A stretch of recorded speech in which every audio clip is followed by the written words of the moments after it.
इंधनाचा साठेबाजार रोखण्यासाठी एस्मा लागू, घरगुती आणि वाहनांसाठीच्या गॅस पुरवठ्याला प्राधान्य देणार, की नैसर्गिक वायूचा पुरवठा आणि वितरण नियंत्रित करण्याचेही आदेश. दरम्यान महाराष्ट्रासह बंगळुरू आणि चेन्नईमध्ये सुद्धा व्यावसायिक सिलेंडरचा तुटवडा. एलपीजीच्या कमतरतेमुळे 1-2 दिवसात हॉटेल्स बंद पडण्याची शक्यता. हजारो कामगारांच्या रोजगारावर आणि खाद्य संस्कृतीवर मोठी टांगती तलवार. नागपुरात आजपासून व्यावसायिक गॅस सिलेंडरचं 90% वितरण बंद. फक्त रुग्णालय आणि अत्यावश्यक सेवांसाठी सिलेंडर मिळणार. कंपन्यांकडून गॅस वितरणावर रोक. राखीव पेट्रोलियम साठा खुला करण्यास भारताचा नकार. क्रूड ऑइलवरून केंद्र सरकारचा मोठा निर्णय. आंतरराष्ट्रीय ऊर्जा एजन्सीचे राखीव साठे खुले करण्याचेही आवाहन.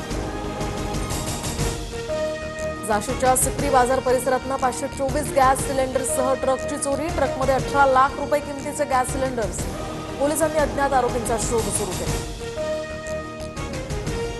एअर इंडियाचा विमान प्रवास आता महागणार. उद्यापासून नवीन दर लागू होणार. इंधनाच्या किमतीमध्ये वाढ झाल्यामुळे दर वाढवण्याचा हा निर्णय.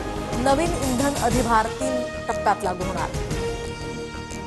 मतदान. गृहमंत्री अमित शहा संध्याकाळी 5 वाजता लोकसभेत बोलणार.